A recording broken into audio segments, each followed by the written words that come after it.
चालाक लूमड़ी और भूला कौवा। एक घना जंगल था। दरख्तों से भरा हुआ, हरियाली से जगमगाता, परिंदों की चहचहाहट से गूंजता। इस जंगल में कई जानवर बसते थे। हर एक की अपनी दुनिया थी, अपनी आदतें, अपने तरीके। उन्हीं जानवरों में एक चालाक लूमड़ी और एक भूला सा कौवा भी रहा करते थे। कौवा सियापर का दरमियाने कद का, निहायत मासूम दिल का मालिक था।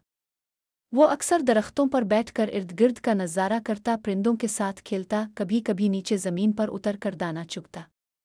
लेकिन इसे एक कमज़ोरी थी, तारीफ का शौक। लूमड़ी, जो कि इस जंगल में चालाकी और मक्कार मिजाजी की मिसाल थी, हमेशा मौका की ताक में रहती। वो जानती थी कि किस जानवर को कैसे बेवकूफ़ बनाया जाए।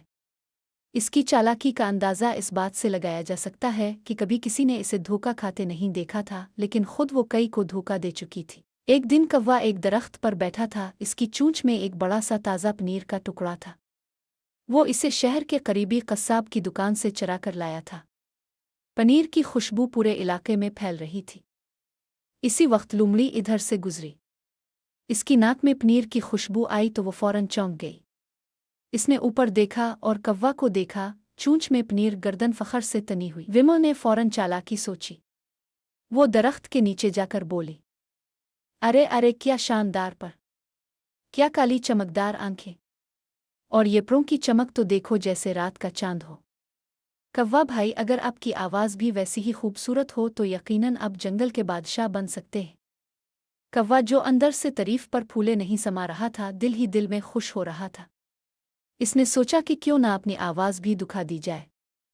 इसने जैसे ही काएं उनकी आवाज़ निकाली, पनीर का टुकड़ा नीचे गिर पड़ा। लूमड़ी ने लपक कर इसे अलिफाटे आलिफ मुस्कुराई और बोली, वह आवाज़ तो सच में निराली है, पर पनीर का मज़ा और भी निराला है। ये कहकर वो हंसती हुई चल दी और कौवा शर्मिंदा सा वहीं बैठा रह गया। कौवा सारा दिन अफसुर्दा रहा। इसने दिल में तहैया किया कि आइंदा कभी किसी की तारीफ पर यकीन न करेगा। लेकिन वक्त गुजरने के साथ वो वाकया भी धुंधला गया। कुछ दिन बाद वो फिर एक पनीर का टुकड़ा चरा लाया और किस्मत से लूमड़ी फिर वहीं मौजूद थी। मगर इस बार लूमड़ी ने नई चाल सोची। वो दरख्त के नीचे आकर बोली, कौवा भाई, मैं आपकी गुज़िश्ता वाली कारकर्दगी पर शर्मिंदा हूँ। मुझे मुआफ़ कर दीजिए। असल में मैं शायरा भी हूँ और आप पर एक नज़्म लिखी है। अगर आप इजाज़त दें तो सुनाऊँ। कौवा, जो पहले ही नाराज़ था, लेकिन शायरा की बात सुनकर नरम पड़ गया। इसने चोंच बंद रखते हुए सर हिलाया।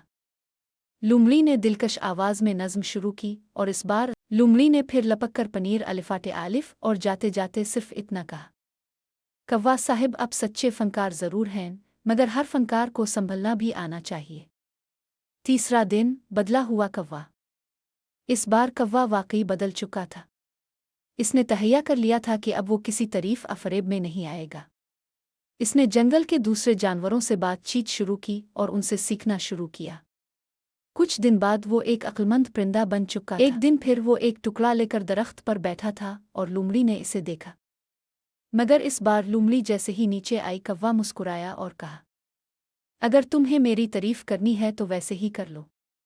पनीर का ख्याल छोड़ दो, क्योंकि आज मैं सिर्फ सुनने आया हूँ, बेवकूफ़ बनने नहीं। लूमड़ी हक्का बका रह गई।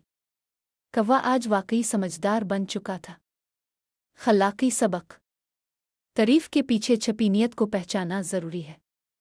हर चमकती चीज़ सूना नहीं होती। अगर आपको कहानी पसंद आए तो चैनल को सब्सक्राइब करें और अपने दोस्तों के साथ शेयर